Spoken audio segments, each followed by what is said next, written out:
All right, what up? It's your boy, Matt Mason, and today I am joined by the third fastest woman in this year's Deca Mile, the fastest woman in Boise, Idaho, in Deca, High Rocks.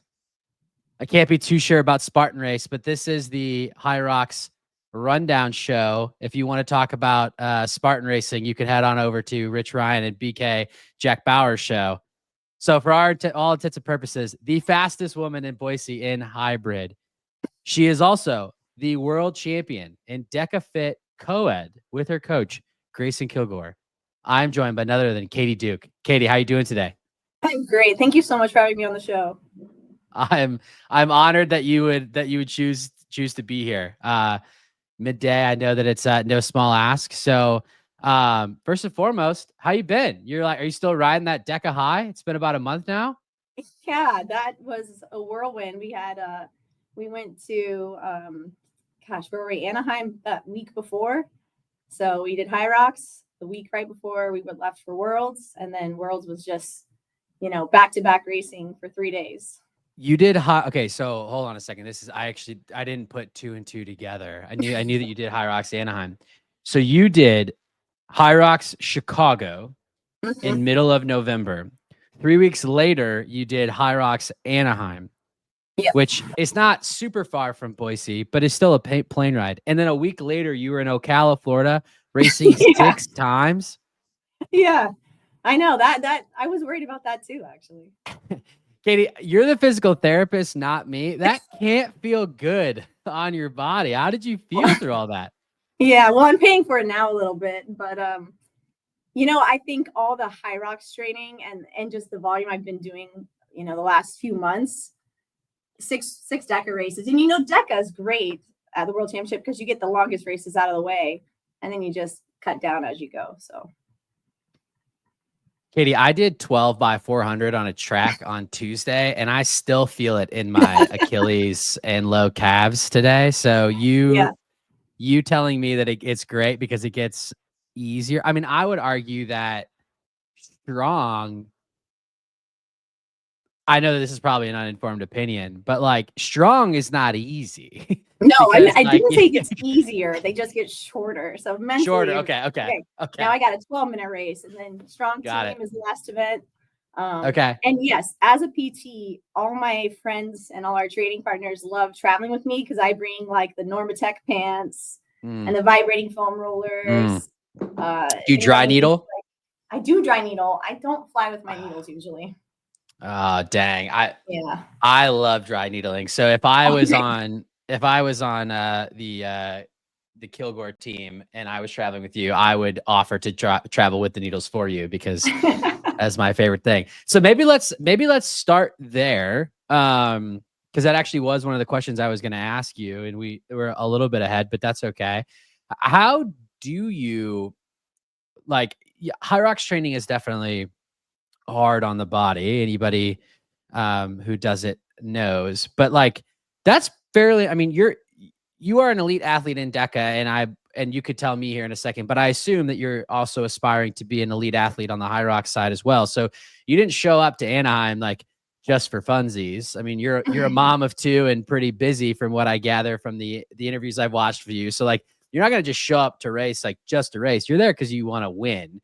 So how do you prepare your body to be able to handle? That's a lot of volume, and we're not just talking about it. To your point, like the races get shorter, but you're also competing at the elite level. So I think JK said one time like it never gets easier. You just get better at handling like the pain, and actually, the better you get at racing, the worse it hurts. You just get better at being able to like raise that threshold. So how do you prepare your body to do 7 high level races in effectively 8 days? Yeah. Literally across the country. Yes. Yeah. That was probably the hardest part was the traveling, honestly. But I mean, a big part of the actual weeks, like that week leading up to Anaheim and then the week leading up to Worlds, was a lot of focus on nutrition and recovery and like kind of like deloading for those weeks anyway. And then once we were at Worlds, it was all about nutrition. So taking gels, even though the fit's a 30-minute race, taking gels before the race to help you recover after that and for the next race. So I think nutrition. I try to sleep a ton race weeks because I know traveling, you're gonna sleep in a different bed. Like night before the race, I get kind of amped up. Yeah, So I mom try of to two. I'm binge. sure you're getting a ton of sleep. Yeah, my kids are 7 and 9, so they sleep pretty Yeah, it's well. But still though. still, yeah, you know how it is. You're in a worse spot with me than for sleep. But so I think that's the important thing. And then honestly, I was thinking a lot about worlds and getting like, how am I going to do these 6 races? And I think it goes a lot back to my soccer roots. I mean, growing up, competitive soccer, college soccer, you were playing 2 games a day, 2 90-minute games. You learn how to play hard for 90 minutes, go totally relax, recover, eat right, hydrate, and then go again. Yeah, So I think that's that makes where, sense. Yeah, so maybe let's actually back up real quick just because you brought it up. So Mhm. you played soccer competitively in college, is that correct? Yep. Yeah. Where'd you play at? I played at University of South Carolina for a few years, and then I transferred Oh, no back big to deal. Boise State. Yeah, yeah. Oh, It's no, just a little SEC. I don't know if you've heard of no it. big deal. Just a little SEC school down south. It's Yeah, fine. It's fine. And then you said you yeah, transferred to Boise State. Is that correct? yeah. I played 2 years at South Carolina, 2.5, and then decided I wanted to go back to Boise. I wasn't planning on playing actually. I started playing women's league, just like pick up for fun. And the coaches came out. Yeah, And they knew I was back in town. They were like, "What are you doing? You're still eligible. Come play." So I finished up playing at Boise State for a year. that's awesome. Yeah. I had the pleasure of so I played college baseball and I had the pleasure of playing a summer league out in beautiful Boise. I stayed at Northwest Nazarene University Oh yeah. in a little apartment complex in Nampa. And I would tell anyone who would listen that that Boise was like one of the most beautiful cities I'd ever been to. It's obviously not a big city, but like it just amazed me growing up in St. Louis. It amazed me like walking around downtown how clean the streets were. Like I know that's a really weird thing, but like Yeah, it if is you're ever in a clean. big city, you're like, oh, like it's kind of like dirty and gross. And it was like Yeah. shocking that it was like just like this pristine city streets and sidewalks, like with this just gorgeous like mountain backdrop. Yeah. Mountain backdrop and the river, like running right through the city. It is a great place Yeah, to be. it's awesome. It's awesome. And you've been in Boise ever since. Is that correct? Yeah, pretty much. I went to school in Pocatello for a few years for physical therapy school, and then moved back. And I work for a great company. I've been with them for 11 years, so I'm not going anywhere now. That's awesome. That's awesome. So you obviously have a very high level background. There's not many D1 soccer players out there. So I would imagine that if I asked you what your strengths are, running is probably one of them. Just for fun, what position did you play in soccer? Yeah, I played center mid. Okay, nice. You're Were a you more soccer of fan, like, right? oh, I'm a huge soccer fan. That's what I thought. Unfortunately, I'm a Tottenham Hotspur fan, and it is not great to be a Tottenham Hotspur fan right now. I'm sure that all the Arsenal fans that listen to the show will be in my DMs later, rubbing it in. Were you more of a defensive center mid, or did you attack a little bit? It kind of depended on what team I was on at the time, but I liked both. I was all over the Nice. field. I always wanted the ball. I always wanted to be in the action. So, um, Yeah. we, yeah, my coaches learned very quickly. Like if they wanted me to be a holding mid, it probably wasn't going to happen. I was going to get out there. Yeah. So just an engine for days, which is how Yeah, you eventually found your way to hybrid. So yeah. before we get to that, so you high level soccer background, go to PT school. I believe you just recently now we're talking like 2.5 years, but like you Mhm. just kind of found the world of like OCR and hybrid in 2022. Is that correct? That's right. Yeah. Okay. So what were you doing from the time you graduate? Like, were you doing like road racing? Were you doing anything competitively or just kind of like the typical former athlete, keep up with your fitness because that's what you do to stay sane? Like what Yeah. did that in between look like for you? Yeah, I did a lot of half marathons. I did my first marathon when I was 20. Like as soon as I stopped playing soccer in South Carolina, I was like, I'm going to start running. So I did a marathon, and then I got really into half marathons for a long time. And then I had some The kids. half is the best. I love the half. I love being able to It's just be in like half marathon shape and yeah. just be like, oh, I'm always going to Yeah. run 10 miles on a weekend and bump it up if I need to jump Yeah. in a race. Really love trail running. And then I got really into just like lifting heavy again and lifting weights, a lot of like kettlebell workouts. As soon as I had my daughter, so my daughter's almost 10, when I had her, I got rid of like my gym membership and started doing a ton more at home and like started running more outside and just kind of started running with a stroller. And I'm a big believer in like running with a stroller is great for strength and fitness and endurance and all that. And so, yeah, I kept racing as they were little. And then one of my friends told me, hey, I'm gonna clip this and send it to my wife as to why I need a running stroller for you need a Bob stroller for sure. That's right. I've been known to do like hill repeats with the stroller. So it's next level crazy, Katie. Yeah, it is, but it works, man. And so I always think too, it's great for like you can call it compromise running, right? Like you run to a park with your kid, get out, play with them, run around, jump on some stuff, do some monkey bars, got to get them back in the stroller and run home again. So. That's the hybrid lifestyle. That's hybrid right there. That's awesome. So what would you say, or not what would you say, what was your fastest half and fastest marathon? My fastest marathon was I want to say 3:34. And that was pre-kids. And then my fastest half is 1:28. Okay. That's moving. That's yeah.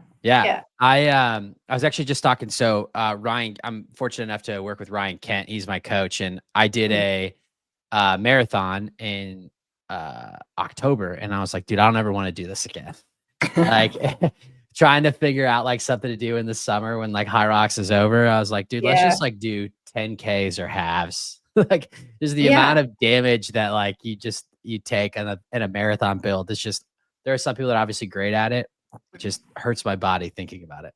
Yeah. And I think now I love strength training so much. I think it is hard to balance those two when you're trying to get a full marathon distance. But for sure. I think I lost in this last marathon build. I think I lost like 13 pounds.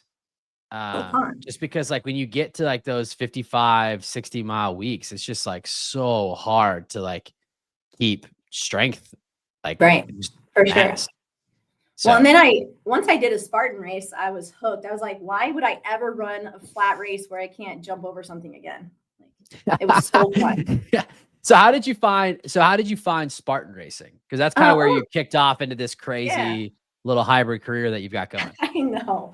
One of my friends was just like, oh, I think you'd really like it. And so I signed up for Utah and quickly met people who were like, you signed up for the hardest one first.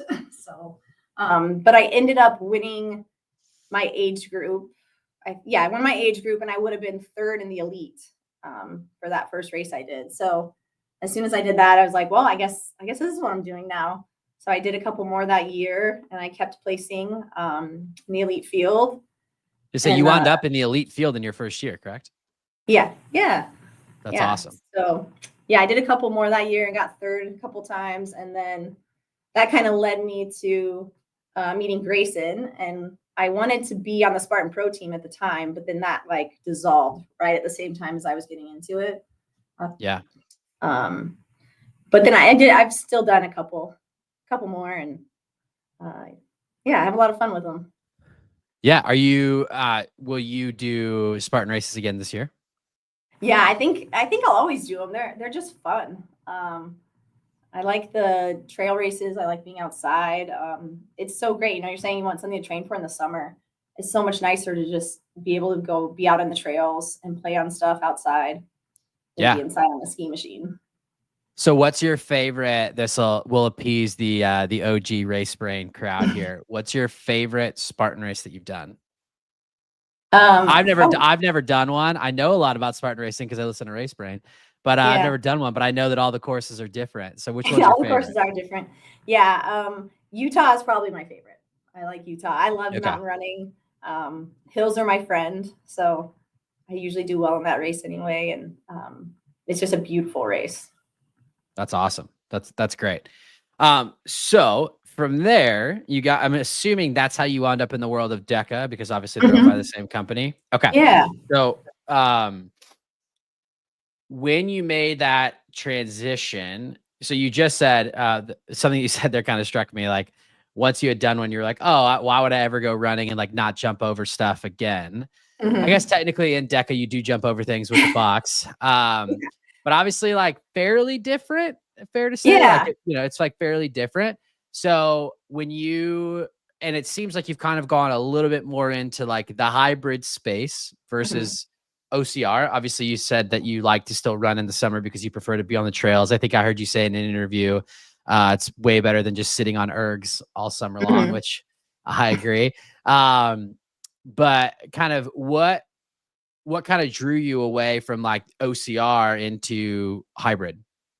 Yeah. Well, so I went to my first, so Grayson and Kilgore Coaching, they run like a hybrid camp. And so it happens to be at a gym that's just right by my clinic. My clinic was just opening at the same time. I went to one of their classes and was like, man, this is super fun.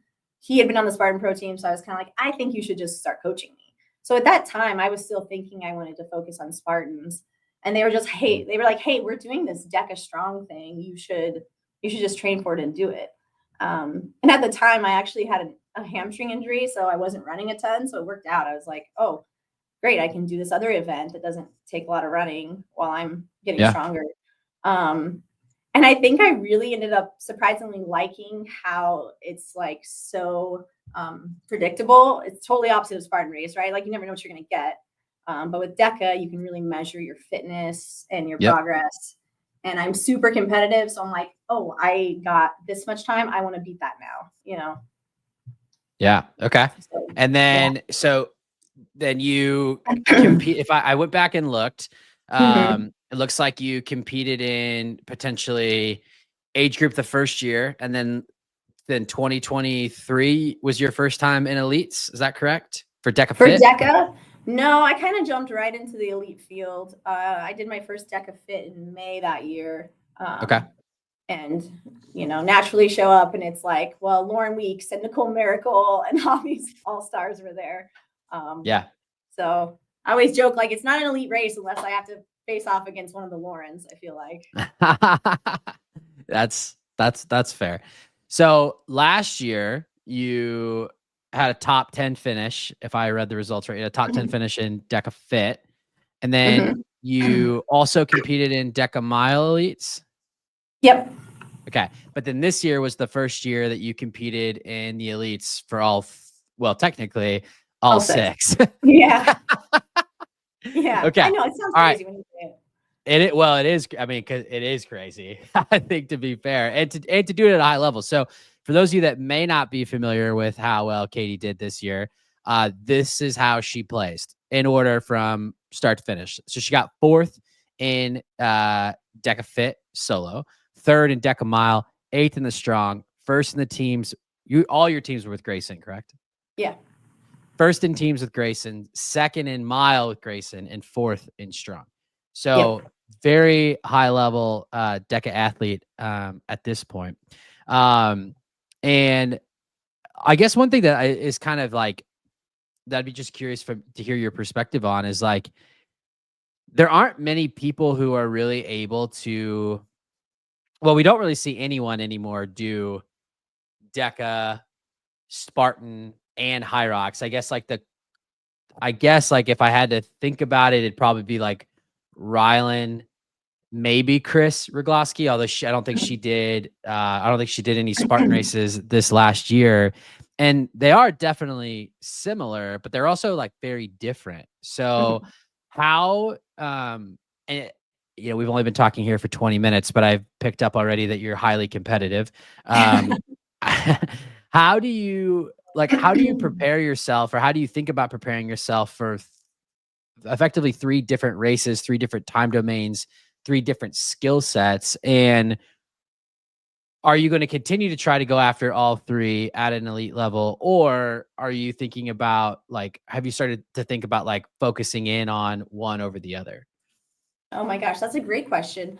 Yeah, I think my competitiveness probably is a big part of why I wanted to do all 6 races. I thought it was a really cool accomplishment to qualify for all 6 races. And I really enjoy each of them for different reasons. I guess you're right that it's like different skill sets. I think for me, the DECA races aren't as big of differences for me as opposed to like Deca and High Rocks. Like for me, High Rocks is kind of the one that's out of my wheelhouse in a way because the weights are just so much heavier than I'm used to. And I don't have a CrossFit background. Like wall balls, this was the first year I've done wall balls in a workout. So I think more so the Deca world is just, I don't see the Deca strong, the Deca mile, the Deca fit like being that big of a difference for me. Sure. But then High Rocks is like the big jump for me. Got it. So, and I'm inferring based on what you said. So if I'm wrong, please correct me. So does that mean that you'll probably still continue to focus in on Deca, or does the challenge of High Rocks, does that like motivate you in a way to like want to attack it, to be like, okay, I know that this may not be my strength, but I want to prove that I can do it? Oh, totally. Yeah. I think it's the first like race I've done in years, maybe ever, that's like scary, right? It's like, I know it's going to hurt. I know that I could blow up at any time. My very first race in that, I got put in the first heat. And I had a decent time for High Rocks. It was like 113 something. And then I did a lot better in Chicago. So I think there's like a lot of room for me to grow and learn in that sport. And, you know, I've had people ask me like, hey, why don't you just do the open or, you know, like the age group for High Rocks and use lighter weights? Because it might be like you could do really well. I'm like, well, it's the same reason I didn't want to play in a D3 school. Like you want to play against the best people, right? And compete against the best. So I think I'll always want to jump into the hardest races and in the hardest fields. Yeah. I mean, to your point, like you had we actually got it right here. Anaheim 2024, you ran a 73:30 and you followed that up in Chicago in November with a 69:48, which is a great improvement. And, you know, something that you said, like you look at a lot of these women who are racing today, well, and men, women and men, you look at a lot of these racers that are starting to kind of figure it out, so to speak, and putting up faster times. They're on like their 15th, 16th, 17th race. Like they're, you know, you kind of profile in a lot of ways, like a lot of these women who they had similar times or even slower times than this when they first started. And I do agree with you. Like the pro can be intimidating, but I think one thing that I've learned just from talking to like different people is like I've definitely changed my perspective on it. Like I think one interview that we've done, I don't know if you listened to it or not, that I thought was really interesting was the one with Pelayo. Because Pelayo is like, and he'll even say this, like he's not a strength athlete. And if you follow him on Instagram and watch his workouts, like he's not lifting heavy weight at all. But what he is doing is high volume of the weight that he can do. So his muscular endurance is just that much better than everyone else's. And then he's still, I mean, he finished 4th in the world last year as probably one of, and Pelayo listens to this every week. So he's going to know what I mean by this. Like Pelayo is not weak, but as one of the weaker athletes, like he's still one of the best in the world. Just because of that focus and emphasis in training. Yeah. Yeah. And I mean, I'm kind of at that point. I mean, I'm going to be 39 this year. Like it's probably gonna be hard for me to put on a lot of muscle and like change my body type and that kind of thing. And so it can be really intimidating lining up against some of these women that are so strong.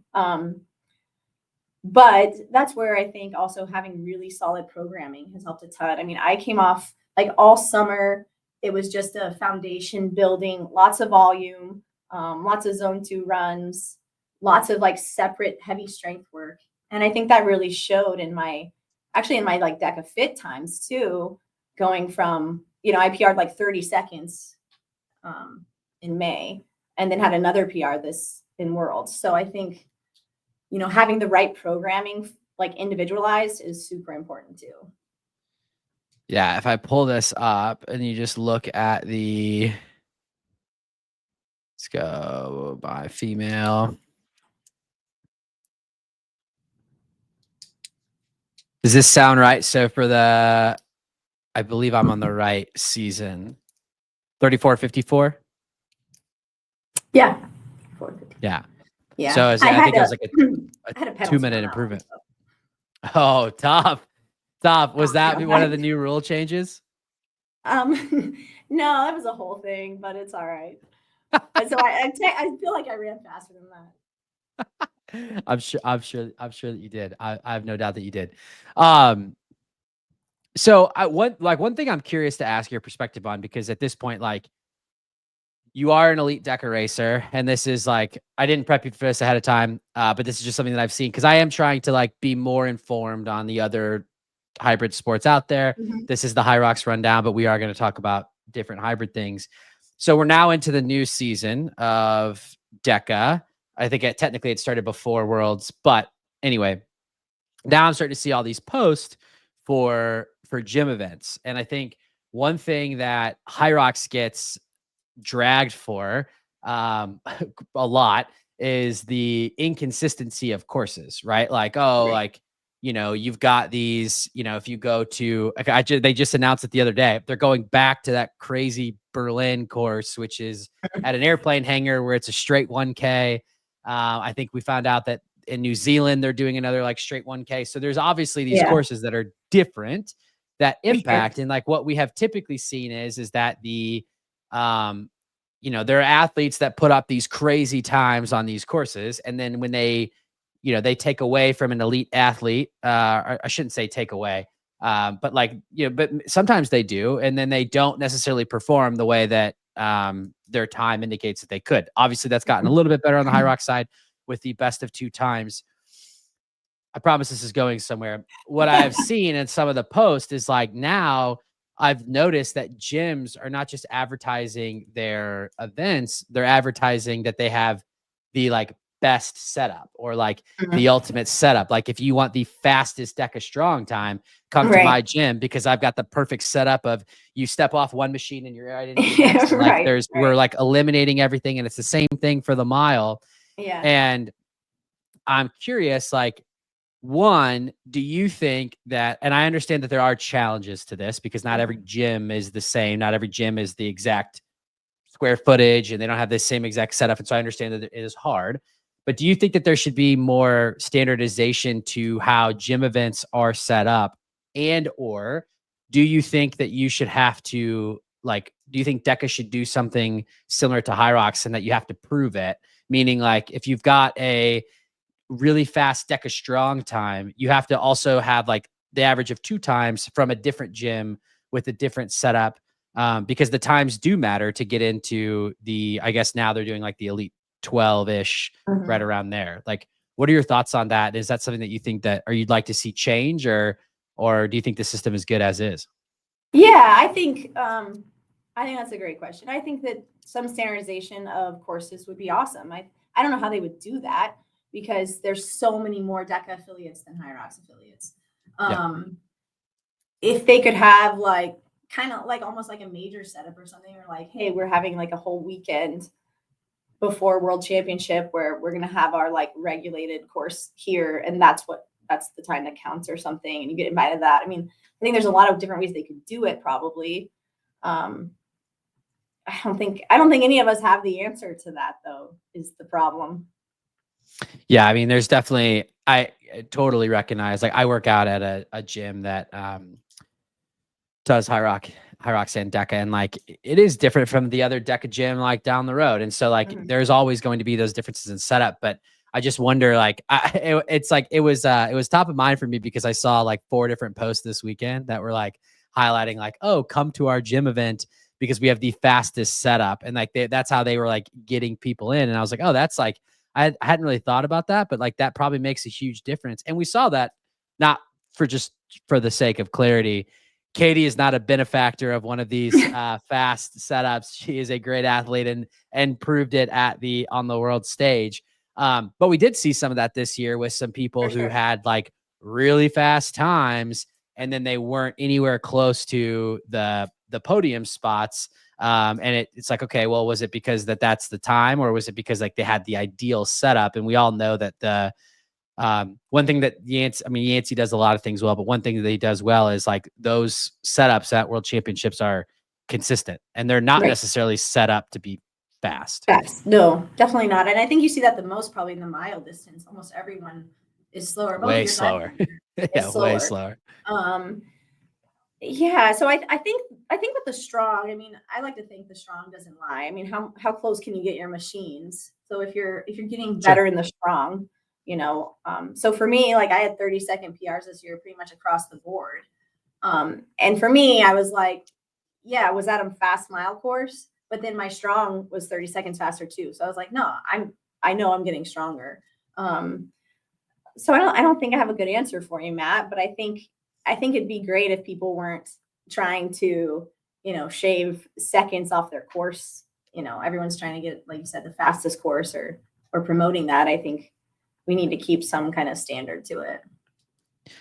Look, and I'm not pointing any fingers because, like I said, High Rocks is the exact same way. If I could afford to fly to Berlin, I would be going to that Berlin course.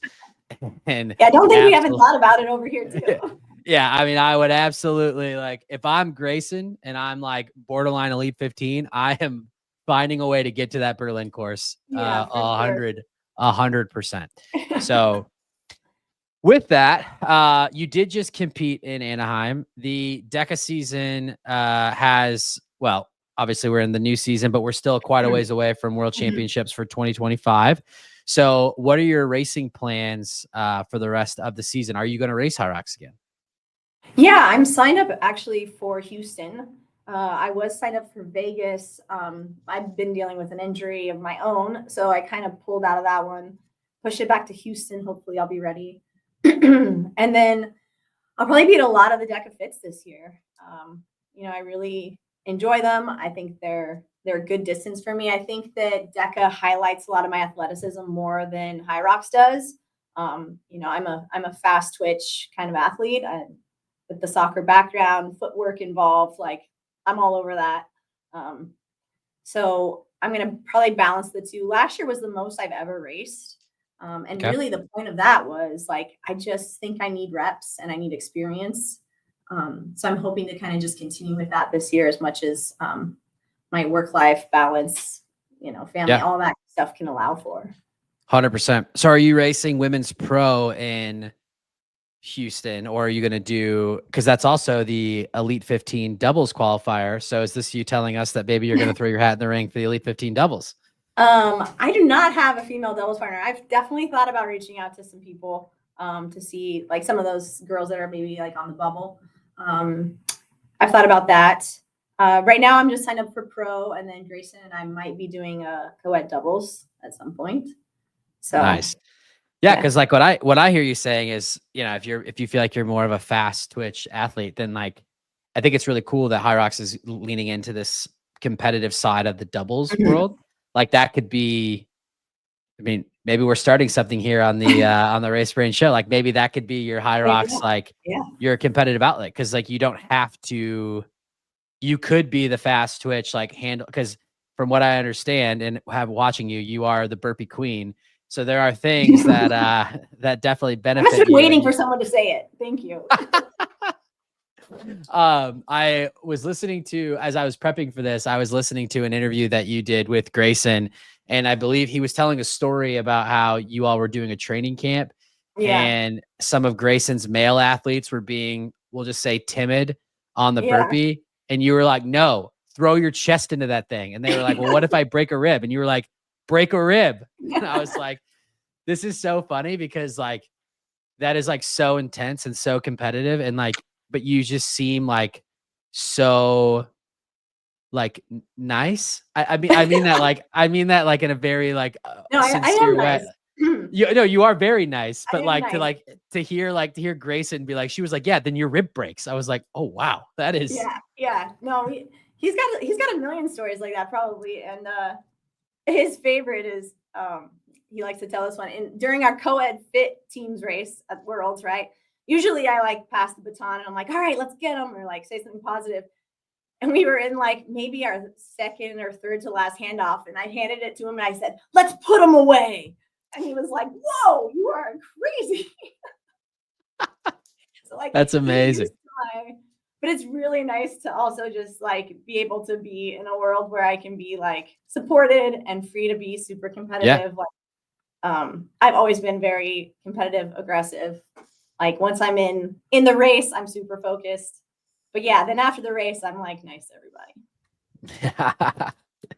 That sounds like Lauren Weeks. She is Yeah, like so one of nice. the nicest people I've ever talked to in my entire life, but I would not want to be in front of her or around her in a race. So Yeah. that totally checks out. So okay, so you're gonna do Houston pro and mixed doubles. I will also be in Houston, so Oh, very cool. would love to meet you and Grayson. I might Yeah. also be doing mixed doubles. I probably will not be going as fast as you and Grayson, but it's okay because I don't think we're in the same age group, so that'll be fine. Who are you racing with? So I actually have a mixed doubles partner. Her name is Bella.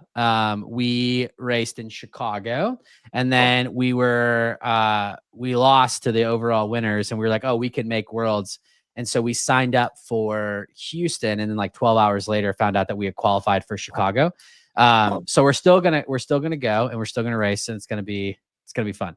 So Yeah. we'll see you out there, and you guys will probably just like leave us after the ski. Which I have to ask, if you're gonna partner up with Grayson for the mixed doubles, do you also do the ski start that Grayson does? He's tried to convince me. If you watch the numbers, it absolutely works. He learned it from Rylan. They probably don't want everyone doing it. Actually, it works so well. He learned it from. I don't think I've ever seen Rylan do it in a race though. Oh, you haven't? Yeah, Rylan taught it to him. God, I hope Rylan wasn't messing with him. But either way, it works. Okay, so what's what there's got like in all of these things, like there's a theory, right? So like one little hack that I found. I say hack. It does not work for a solo race, but it does work for doubles, and it may work for Deca just given the time domain. If you because I'm not a tall athlete. I don't even know if I call myself an athlete at this point, but I'm not tall. I'm like 5'9". Like everyone knows the ergs is all about leverage. One thing that I found was that if you take a step back off the skier, because the High Rocks rulebooks doesn't say that you can't, like just keep your toes on it. You actually, because you just want to keep the fan open, right? So that creates like fake leverage. It almost like tricks the machine, and you just like pull from there. You can like get fast, like you can get faster RPMs or higher watts. Yeah, it works. Like I can't do it for 1,000 meters, but again, that's because I'm 5'9". But you can do it for 200 or 250. Yeah, so there's always like these like little there's always a reason why. So like, what's the thought process? Do you know what the thought process is behind the? I don't. I think it just gets it going faster. That's all I know. He's probably told me, but I like.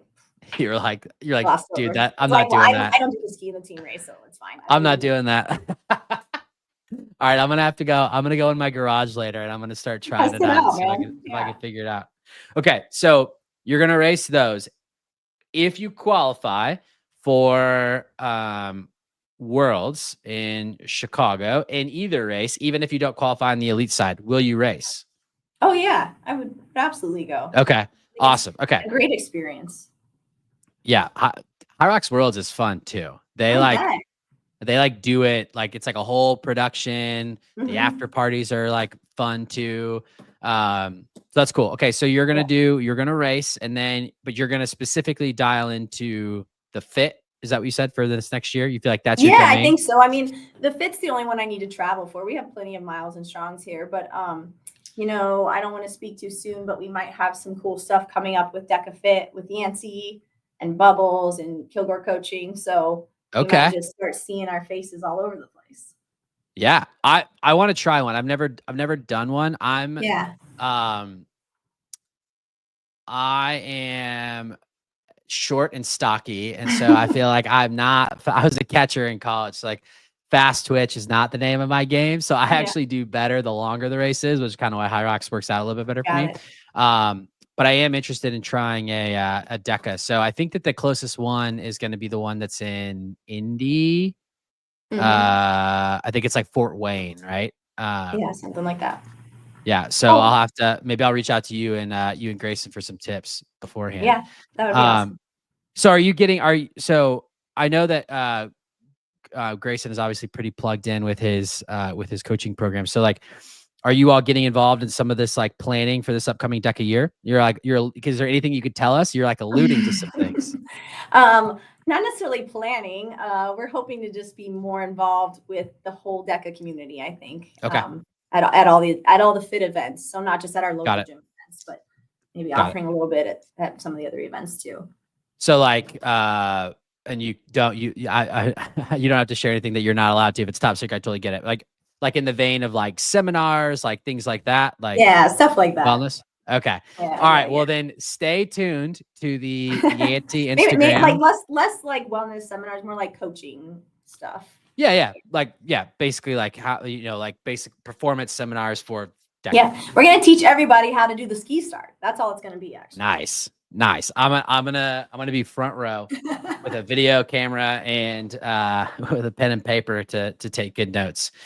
Okay. So that's awesome. I think one thing that I wanted to ask you about, because I think one of the reasons why I wanted to talk to you specifically was not just because of your awesome race results, but one thing that is like near and dear to me now, I guess, is just this. There's a lot of people who like are elite athletes who have been able to make that like that's kind of what they do. Like they're an athlete. Sure. You are obviously an athlete, but you run a business and you are a mom. And I think that is something that to me is like, it's very inspiring to see people who are, a lot of us that are in this hybrid space, we do work jobs, right? Like this isn't the NFL. We're not making millions of dollars here off of this. Right. But I think your story especially is cool because yes, you were a high level athlete in college, but you just said you're going to turn 39 this year. So if I just do some reverse math, that means that you found Spartan when you were 35, 36, you found DECA when you were 36, 37, you found Hyrox when you were 38, and you're competing at a high level while also managing a business and being a mom. And I would imagine, although I, have only been talking to you for 42 minutes at this point, like it's probably fair to say that you're probably a great mom, and probably a great business owner. So like, how do you balance all of that? And what advice would you give to people who are who maybe are on both sides of the spectrum, who are trying to figure out how to balance that, or two, like want to get into some type of competitive outlet, but feel like they can't because of everything else that they've got going on? Sorry, that was a lot. But no, I really appreciate the kind words. I think one thing I try to tell people, and I have a lot of patients who are athletes. That's primarily what I treat. And a lot of patients who are like my age and parents. At first, I thought you meant like you had patients, like these annoying ass athletes. Actually, too. No, like I've got a lot of patience as a physical therapist, and I tell people like, I think one, you have to kind of meet yourself where you are. So maybe you're not going to be doing a Hyrox this year, but maybe you're going to start with a shorter event, or just start with like the 30 minutes you can do. I think the biggest thing I hear from people is the lack of time. And I kind of tried to stop saying I don't have time for things years ago. And I say, I don't, that's not a priority for me. So like cleaning my house, not a big priority for me. Like there are certain things that I just don't want to give my time to. So, it goes like kids and family, and relationships, and then training and work. Like it's, all the other little stuff I can kind of let slide a little bit, I think. So I think managing your priorities, is probably a big part of it. And then again, meeting yourself where you are. So, years ago, when my kids were your baby's age, training looked way different. I was either like waking up super early or trying to fit it in during nap time. And now I just have a lot more freedom, I think, to kind of fit it in a little bit easier. Yeah, I love that. The idea of like, it's not that I don't have time for it, it's just not a priority. I think that's actually something that I'm been struggling with for the last like couple of months, is figuring out like, how do I make all this work? Like I want to do everything that I've been doing, and it's like, well, that's not possible anymore, bud. Like something's gonna have to give. But I love that perspective of like, it's not about having more time. It's about like, okay, what do I prioritize? And I think that that's like a great takeaway of like, so if you are in a season of like trying to like figure this out, it's like, okay, instead of thinking about what you don't have time for, you should spend time thinking about like, okay, what are my priorities? What is it that I actually want to get out of this season? And I think, I think a lot of parents, feel guilty taking time away to train or work out or all that kind of stuff, especially when their kids are younger. But I truly believe it's a great example for our kids, for them to see us want something and train for something. And I was lucky enough to bring my kids to High Rocks in Anaheim. They hadn't been to a big race like that, and it was like so cool for them to know, like they come to my gym with me quite a bit when I have them. And sometimes, I try to get up super early and train so I can have all that quality time with them, but sometimes it just doesn't work out and they got to come hang out for an hour while I'm in the gym. So I think it's really cool for them to see us have dreams and have goals. And whether we meet them or not, they're learning lessons all the time watching us. Yeah. Yeah. I think that's really cool. And I like, not that you need encouragement from me, because you definitely don't, but I saw something the other day that there was a recent study that came out about like when is like peak endurance, and peak endurance. Like there's a recent thing that came out that like you don't actually reach your peak endurance until your late 30s or early 40s. And there was a woman, the name escapes me, but there was a woman who actually didn't start marathon running until she was 35. And then she actually won the New York City Marathon at like age 42. Oh, that's cool. So like you're still like not even at the peak of your powers yet. Yeah, that's what I keep saying. But I think that's cool. I think that's cool too, though, because like I think that's why I enjoy hybrid sports so much. Is for those of us that did grow up athletes, like I think we were a generation that like our parents, for the most part, like they didn't continue on with athletics because there wasn't really anything to continue on with unless they were a runner. Right. And it is cool that like you can still like compete and push yourself. And I think that is the beauty of hybrid, is that like it is, whether it's High Rocks or DECA, it is repeatable. And so it's like I can see progress. So that's awesome to hear. So I love that advice. I love that perspective. I think that's super helpful. I think others will find this valuable as well. Well, we are coming up on the end of time, so I would be remiss if I didn't ask you this question. Because actually the first time that I got introduced to you was we are both Resolute Coffee ambassadors. Yeah. And I'm not even, just for the record, I'm not even sponsored. Like this show is not sponsored by Resolute Coffee. It's just that good. We're crushing shit daily. We're just crushing shit daily out here. This is my second cup of the day. So I have to ask, what is your favorite coffee from Resolute? I like their Colombian.